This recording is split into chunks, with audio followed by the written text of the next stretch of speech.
नमस्कार, मी श्वेता परत एकदा तुम्हा सगळ्यांचं मनापासून स्वागत करते माझ्या एका नवीन व्हिडिओ ब्लॉगमध्ये. चला मग मस्त अशी तयार झालेली आहे आणि मस्त अशी साडी वेअर केलेली आहे. आता मला एक प्रोग्राम पण आहे आणि आईकडून आता रजा पण घ्यायची आहे, जायचं आहे म्हणून. आता उमरेटला फक्त 2 दिवस राहिली आईकडे. आता मला बाहेरगावी आहे प्रोग्राम, त्यामुळे आता मी निघणार आहे. सोबत माझे बॅगसुद्धा मी पॅक केलेले आहेत. हो येत आहे. नाही बॅग नाही ना, चला बॅग नाही ना, हे दोन्ही बॅग नाही. आणि हे आणखीन काय नाही, टोपलं घेऊन जाते नाही, येऊ द्या, घेऊन जाते ना आणखी. हे काय नाही, हे आईनं दिलं ना घरी, भांडे वगैरे ठेवायचं. कोण घेऊन जाईल का पकडून? आपण नेऊ ना. चला. आणि खरंच कधी कधी आपण साडी घालतो ना, एकदम वेगळं वाटतं, एकदम स्पेशल फील होते. आणि ही साडीचा कलर तर खरंच खूप सुंदर कलर आहे आणि एकदम चापून चोपून एकदम व्यवस्थित बसलेली आहे. आणि तुम्हीच बघू शकता, असा मोरपंखी कलर मला खूप आवडतो आणि खूप अंगावर पण खूप सुंदर दिसतो आणि दिसायलाही छान दिसते. मस्त अशी जरी काटाची ही साडी आहे. चला मग आता आम्ही निघालेले आहोत गणेश टेकडीला. नागपूरचे जे गणपती बाप्पा आहे ना, तिथे प्रोग्राम आहे माझ्या भावाकडला, तर तिथेच आम्ही जात आहोत. चला मग जेवढं माझ्याशी शक्य होईल तेवढं मी शूट करण्याचा प्रयत्न करीन आणि बाप्पाचं दर्शन घडवण्याचा प्रयत्न करीन. चला मग आता माहेरचा पाहुणचार संपलेला आहे उमरेटचा, हो ना. तर नागपूरला 1-2 दिवस थांबीन आणि मग परत रिटर्न छिंदवाडा जाणार आहे. चला मग व्हिडिओ कंटिन्यू करा. खूप असा पाहुणचार मस्त माझ्या भावजांनी खाऊ घातलेला आहे. अश्विनी तर गेली म्हणा नागपूरला, पण ह्या वहिनी होत्या इथे. कसं वाटलं तुम्हाला? बिलकुल बेकार लागला. अशी माझी बदनामी बाहेरची. एवढं करून एवढं केलं. चल का चाल लागायचं तर सर्व कापून देशील, तुम्हाला माहिती. कापीन ना मी टाकी, तुम्ही म्हटलं ना काही ना मजा नाही आली. चला झालं तुझं पूर्ण घर स्वच्छ. थोडासा कपड्याचा पसारा इथे असं, इथे देवघर आहे, इकडे अशी तिची किचन. गॅस वगैरे स्वच्छ केला काही. चल मी पण नमस्कार करते ना. श्री स्वामी समर्थ. पण काही म्हणा, 3-4 महिने झालं की माहेरची आठवण येते आणि मी जाते पण. माहेरच्या भेटीला खरंच जाते. मला खूप छान वाटते. आता एक तर MP मध्ये राहते, मला इथे नाही प्रोग्राम राहत ना काही राहत. आता तेवढे म्हणजे इकडे हिंदी साईडर असल्यामुळे आणि जर तिकडे जर असती नागपूरच्या साईडने वगैरे, ते तिथे भरपूर प्रोग्राम असतात, लग्न असतात, सगळे असतात, सगळ्यांच्या भेटीगाठी होते. पण आणि दिवाळीत पण गेली होती ना, फक्त 2 दिवसासाठी गेली होती. तर अचानक मस्त अशा क्रिसमसच्या सुट्ट्या मिळाल्या. मुलांना तर होत्या, सोबत यांनाही होत्या, तर त्यामुळे आमचं अजून छान काम जमून गेलं. चला मग उमरेडवरून आपण नागपूरला आलेलो आहोत. फक्त 45 किलोमीटरचा हा रस्ता आहे.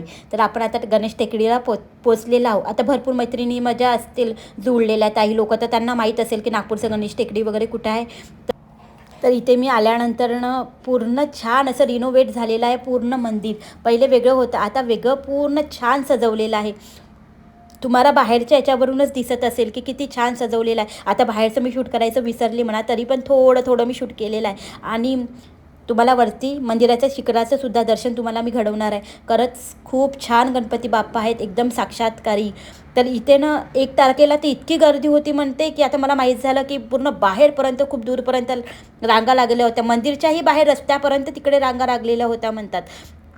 कारण की 1 तारखेला सगळेजण या मंदिरात जातात आणि चतुर्थीला तर जास्तीत जास्त गर्दी असते. तर थोडं मी शूट करण्याचा प्रयत्न केला. एका साईडनी तुम्हाला बाप्पाचं दर्शन घडवलेलंच आहे म्हणा, आणि समोर जाऊन पण मी थोडंसं घेतलेलं आहे. आता भरपूर जण ना सेल्फी फोटोज वगैरे काढत होते, तर त्यामुळे मी म्हटलं राहू दे ना, आपण पण थोडंसं शूट करूया.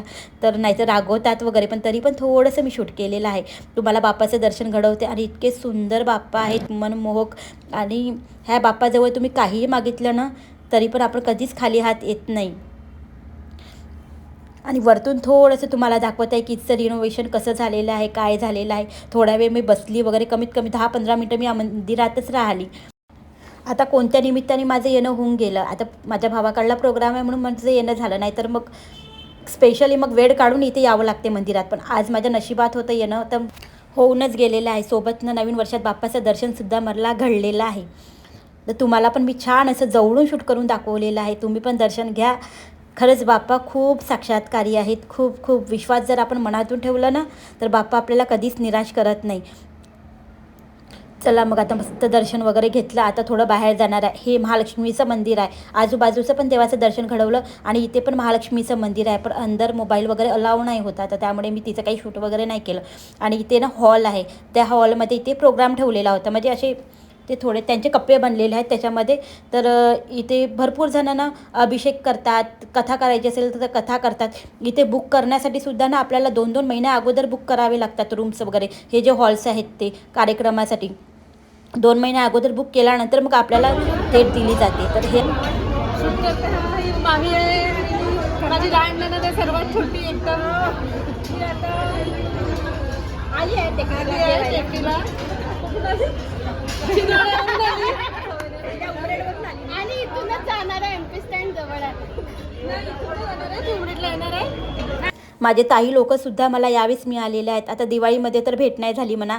पूर्ण माझ्या मोठ्या बाबाच्या मुली आहेत. आम्ही 6 जणी आहोत बहिणी सगळे मिळून. तर यावेळेस माझ्या सगळ्या बहिणींची भेट झाली मला. वर्धेला पण एक ताई राहते, ती सुद्धा या प्रोग्रामला आली होती. दिवाळीत तर भेट नाही झाली. हे लोक अगोदरच आले होते आणि चालले गेले होते. पण यावेळेस मला सगळ्यांच्या भेटी झाल्या, सगळ्या बहिणी लोकांच्या भेटी झाल्यात. मला खूप छान वाटत होतं, खूप छान. असं ना मी दूर राहते तर प्रत्येक वेळेस नाही भेट होत म्हणा. नाहीतर मग इकडे उन्हाळ्यात एक तर भेट होते, नाहीतर मग दिवाळीत होते. पण यावेळेस दिवाळीतही नव्हती झाली. तर सगळ्या बहिणींची भेटी वगैरे घेतल्यानंतर खरंच खूप छान वाटलं मला. आता मी ज्या ताईशी मिळाली ना, त्या ताईकडला पण प्रोग्राम इथे होता. तर गणपतीच्या टेकडीवरच प्रोग्राम होता, पण त्या प्रोग्रामला मी नाही येऊ शकली. आता प्रत्येक वेळेस आपण एवढ्या दुरून नाही येऊ शकत छोट्या मोठ्या कार्यक्रमाला. पण यावेळेस अनायशी आली तर सगळं मला मिळालेलं आहे आणि खूप छान वाटलं. चला मग आपण बाप्पाचा प्रसादाचा मस्त असा आस्वाद घेऊया. त्याच्यानंतर मग निघाली. आता मला माझ्या नंदेकडे जायचं होतं. नणंद माझी जवळच राहते. तर निघताना महालवर गेली. महालवर छान असे कपड्यांचं खूप कपडे लागलेले राहतात आणि स्वस्त दरात कपडे मिळतात. तर थांबा म्हटलं 900 आणि 90साठी आपण कपडे घेऊया. मग तिथून आम्ही थोडीफार खरेदी वगैरे केली आणि मग ताईकडे वगैरे आल्यानंतर मग 90 म्हणत होती की मम्मी चल ना बाहेर थोडंसं फिरून येऊ म्हणून. तिथे तर गार्डन वगैरे जवळ होतं. तर मग मुलांना मग खेळायला वगैरे मग आम्ही आणलेलं आहे.